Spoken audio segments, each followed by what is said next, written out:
Good morning बच्चों।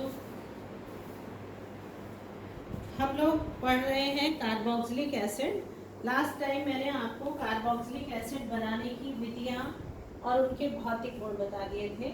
आज मैं आपको बता रही हूँ कार्बोक्सिलिक अम्ल के रासायनिक गुण।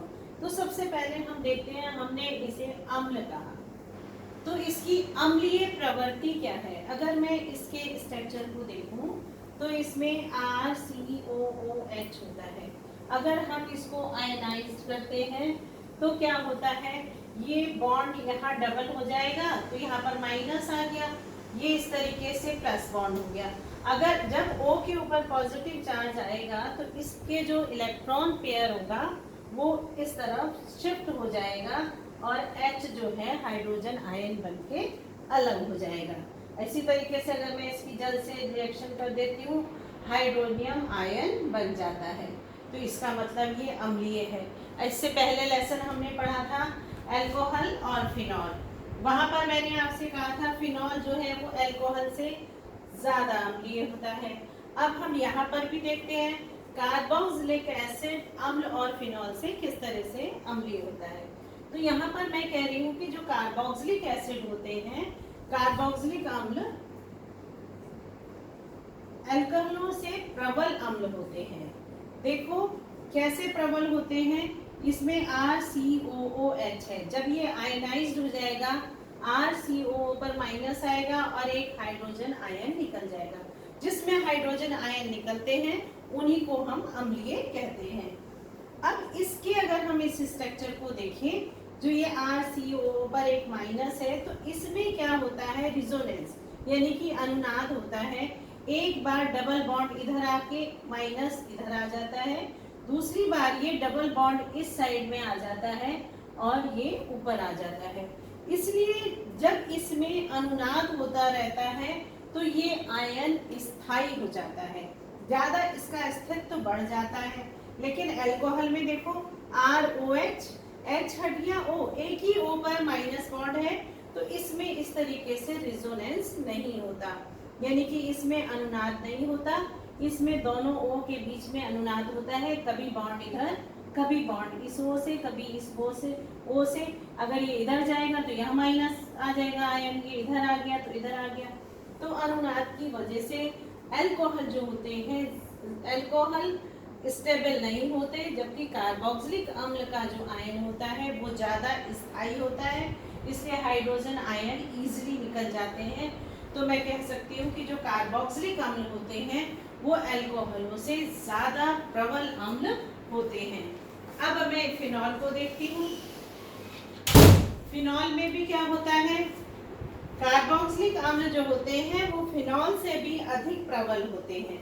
फिनॉल में भी क्या है, OH है, H निकल गया O आ गया, यहाँ पर एक O के साथ डबल बॉन्ड के साथ जुड़ा है और ये माइनस चार्ज धीरे धीरे एरोमेटिक इफेक्ट के हिसाब से घूमता रहता है, लेकिन एक ही O है, इसलिए ये बॉन्डिंग कभी इधर आएगी, लेकिन इतना ये स्टेबल नहीं होगा जिस तरीके से इनके ये दोनों स्ट्रक्चर, उसमें दो ऑक्सीजन मॉलिक्यूल्स में दो एटम के बीच में डबल बॉन्ड घूमता रहता है तो ये ज्यादा स्टेबल होता है। जबकि जो हमारा फिनॉल में होता है, इसको हम फिनॉक्साइड आयन भी कहते हैं, फिनॉक्साइड में दो ऑक्सीजन के अणु नहीं होते, एक ही होता है, तो एक ही पर स्थिर रहता है, इसलिए ये ज्यादा स्टेबल है, ये कम स्टेबल होता है। तो मैं कह सकती हूँ कि कार्बोक्सिलिक अम्ल जो होते हैं वो अम्लों से भी ज्यादा प्रबल होते हैं और फिनॉल से भी ज्यादा प्रबल होते हैं। ये नीले लिटमस को अगर डालें तो लाल कर देते हैं, जबकि हमने अल्कोहल और फिनॉल में देखा था वो एक प्रबल है एक हाई है। तो इस तरीके से यहाँ पर जो हमारे हैं ये हमने देखे। तो अब हम देखते हैं इसके अम्लीय होने के कौन कौन से गुण होते हैं। अब हम देखेंगे अम्लीय प्रवृत्ति के गुण क्या होते हैं। बच्चों हमने जूनियर क्लासेस 9th 10th में भी पढ़ा था अम्लों के गुण क्या होते हैं। अम्ल क्या होते हैं, अम्ल क्या होते हैं, जो धातुओं के साथ क्रिया करके उनके लवण और हाइड्रोजन गैस निकालते हैं। अम्ल क्या होते हैं, जो क्षारों के साथ क्रिया करके लवण बनाते हैं और वाटर का मॉलिक्यूल बनाते हैं। अम्ल क्या होते हैं? जो बाइकार्बोनेट या कार्बोनेट के साथ क्रिया करके लवण बनाते हैं, कार्बन डाइऑक्साइड और वाटर निकालते हैं। तो सबसे पहले मैं इनकी धातुओं से क्रिया करती हूँ। बहुत ही सिंपल और छोटी क्लासेस से करते आ रहे हैं। मैंने एसिटिक एसिड की सोडियम के साथ क्रिया की। मैंने पहले एक R ले ली हूँ, कोई भी अल्काइल ग्रुप है। सोडियम से इसकी क्रिया की तो सोडियम सॉल्ट बन गया और हाइड्रोजन गैस निकल गई। अगर मैंने इसी तरीके से एसिटिक एसिड की जिंक से रिएक्शन की तो देखो जिंक की 2 वैलेंसी होती है, तो इसको मैंने यहाँ पर 2 करके जिंक और दोनों हाइड्रोजन के हाइड्रोजन गैस निकाल दी। अगर मैं एसिटिक एसिड की सोडियम से रिएक्शन कर दूं तो भी क्या होगा? सोडियम एसीटेट बनेगा CH3COONA, सोडियम एसीटेट, और 2 मॉलिक्यूल एक मॉलिक्यूल हाइड्रोजन गैस का निकल जाएगा। ठीक इसी तरीके से अगर हम क्षारों से क्रिया करते हैं, क्षार क्या होते हैं? NaOH, जिसमें OH होता है, KOH, NaOH। अगर मैं क्षारों से अम्ल की क्रिया करती हूँ तो इसको हम उदासीनीकरण क्रिया भी कहते हैं। इसमें क्या होता है? अम्ल और क्षार आपस में मिलके लवण बनाते हैं और एक वाटर का मॉलिक्यूल बनाते हैं। RCOH है, यहाँ पर H हट के यहाँ सोडियम लग जाएगा, RCONA, सोडियम सॉल्ट बन गया, और एक H2O। चलिए इसकी भी एक रिएक्शन लिखती हूँ मैं, CH3COOH प्लस NaOH, तो क्या हो जाएगा? Sodium acetate CH3COONA plus H2O। ये सब पुरानी छोटी क्लासेस से अम्लों के ये बेसिक गुण हैं। कोई भी अम्ल होगा धातु के साथ लवण और हाइड्रोजन गैस निकालेगा, क्षार के साथ लवण बनाएगा, जल का मॉलिक्यूल निकालेगा। अब तीसरा इसी में आ जाता है, जैसे A, B, अब इसका C आ जाता है। अगर किसी भी के बाइकार्बोनेट या कार्बोनेट है तो उसमें क्या करेगा? सोडियम का मतलब लवण तो बनेगा जिसका भी कार्बोनेट या बाइकार्बोनेट है, इसमें वाटर के साथ साथ कार्बन डाइऑक्साइड भी बनेगा। खाली धातु से हाइड्रोजन गैस, क्षार से वाटर का मॉलिक्यूल, और कार्बोनेट और बाइकार्बोनेट के साथ कार्बन डाइऑक्साइड और वाटर का मॉलिक्यूल बनता है। चलो अब हम इसकी एक रिएक्शन भी लिख के देखते हैं। CH3COOH, इसकी मैंने सोडियम बाइकार्बोनेट NaHCO3 के साथ रिएक्शन कर दी तो क्या हो जाएगा? CH3COONA प्लस कार्बन डाइऑक्साइड और एक वाटर का मॉलिक्यूल निकल जाएगा। इसी तरीके से अगर मैं कार्बोनेट की रिएक्शन करती हूँ, कार्बोनेट में यहाँ पर मेरे 2 मॉलिक्यूल आएंगे एसिटिक एसिड के, सोडियम कार्बोनेट, तो सोडियम एसीटेट, कार्बन डाइऑक्साइड और वाटर निकल जाएगा। ये रिएक्शन हमारे बेंजोइक एसिड भी करते हैं। चलो मैं बेंजोइक एसिड की रिएक्शन यहाँ पे कर देती हूँ। COOH, इसकी मैं सोडियम कार्बोनेट के साथ रिएक्शन कर रही हूँ, 2 मॉलिक्यूल ले रही हूँ Na2CO3।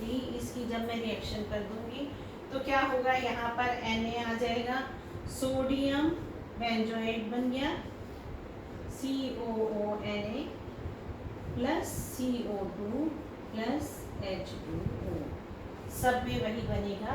यानी कि अगर मैं एसिटिक एसिड के साथ की तो सोडियम एसीटेट बन गया, अगर मैंने बेंजोइक एसिड साथ की तो सोडियम बेंजोएट बन गया। इस तरीके से ये जो गुण हैं, ये जो अम्लों के गुण होते हैं, मैंने आपको ये बता दिए। अब हम इसके बाद देखेंगे कि जिसमें हमारी क्या है, OH ग्रुप से क्या क्या रिएक्शन होगी। तो इसका नेक्स्ट जो हमारा आ जाता है उसको देखते हैं।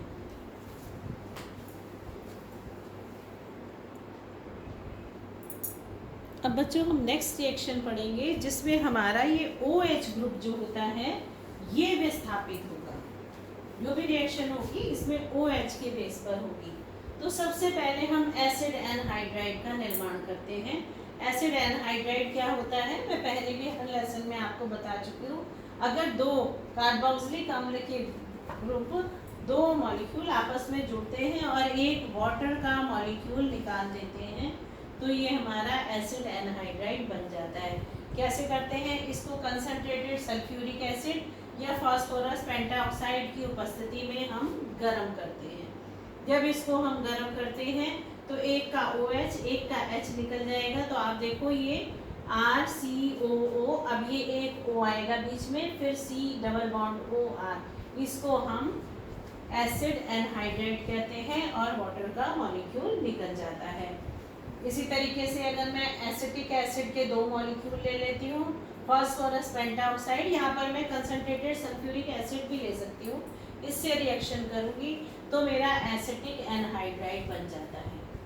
अभी रिवाइज करो, जब मैंने बनाने की विधियाँ बताई थी तो मैंने क्या बताया था कि अगर मैं एसिड एनहाइड्राइड का जल अपघटन करूँ तो कार्बोक्सिलिक अम्ल बना था, यानी कि तब ये रिएक्शन इस साइड में गई थी, मैंने इसमें वाटर का मॉलिक्यूल डाला था तो 2 मॉलिक्यूल मेरे एसिड के बन रहे थे।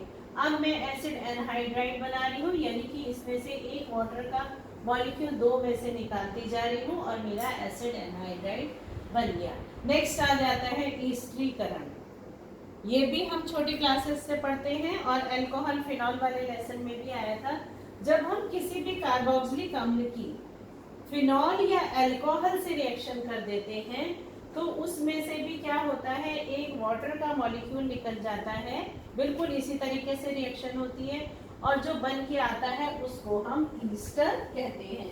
ये मेरा कार्बोक्सिलिक एसिड है और ये मेरा एक अल्कोहल है, इसमें से ये H2OH ये निकल गया, H2O माइनस H2O मैंने यहाँ लिख दिया, तो क्या बच गया RCOOR डैश, इसको हम ईस्टर कहते हैं। यहाँ पर मैंने एसिटिक एसिड लिया, यहाँ पर मैंने एथाइल अल्कोहल ले लिया और यहाँ पर ये वाला वाटर का मॉलिक्यूल जो है मेरा निकल गया, तो मेरा क्या बन गया, एथिल मेथिल ईस्टर या एथिल एसिटल भी हम इसको कहते हैं। ये सारी जो छोटी क्लासेस में से हम पढ़ते आ रहे हैं उन्हीं सबको अब हम इसको रिवाइज कर रहे हैं। अब इसके बाद इसमें रिएक्शन आ जाती है मेरी फास्फोरस क्लोराइड के साथ। फास्फोरस क्लोराइड हमें जान पता है पेंटाक्लोराइड से भी रिएक्शन होती है और ट्राइक्लोराइड से। पहले हमने अम्लीय गुण देखे थे, अब हम देख रहे हैं इसमें OH समूह कैसे विस्थापित होता है। तो ये मेरा चल रहा था, इसी में नेक्स्ट मेरा आ जाता है एसिड क्लोराइड का निर्माण। अभी मैंने ईस्टर से देखा तब क्या, लेकिन अब एसिड क्लोराइड कैसे बनते हैं, इसमें हम 2 फास्फोरस पेंटाक्लोराइड और ट्राइक्लोराइड और सल्फोनिल क्लोराइड के साथ क्रिया करते हैं। सबसे पहले हम फास्फोरस पेंटाक्लोराइड के साथ पिरिडीन की उपस्थिति में क्रिया करते हैं। ये मैं आपको पहले भी कई बार बता चुकी हूँ। इसमें क्या होता है, PCl5 है, एक Cl इधर आता है, एक Cl इधर आता है और PCl3 ऐसे, और ये ऐसे टूट जाता है तो क्या हो जाता है RCOCl, POCl3 और एक HCl, इस तरीके से ये डिवाइड हो जाता है और ये मेरा एसिड क्लोराइड बन जाता है। अगर मैं इसकी एसिटिक एसिड से रिएक्शन करूं तो इसको लिख कर देखो, PCl5, एक Cl इधर, एक Cl इधर और एक PCl3 बीच में, इस तरीके से मैं इसको तोड़ देती हूँ तो ये मेरा CH3COCl एथेनाइल क्लोराइड बन गया, POCl3 बन गया और एक HCl बन जाता है। ये रिएक्शन जब से मैं ऑर्गेनिक केमिस्ट्री पढ़ा रही हूँ लगभग हर एक में आ रही है और इसका यही प्रोसेस होती है, इन तीनों की यही प्रोसेस है।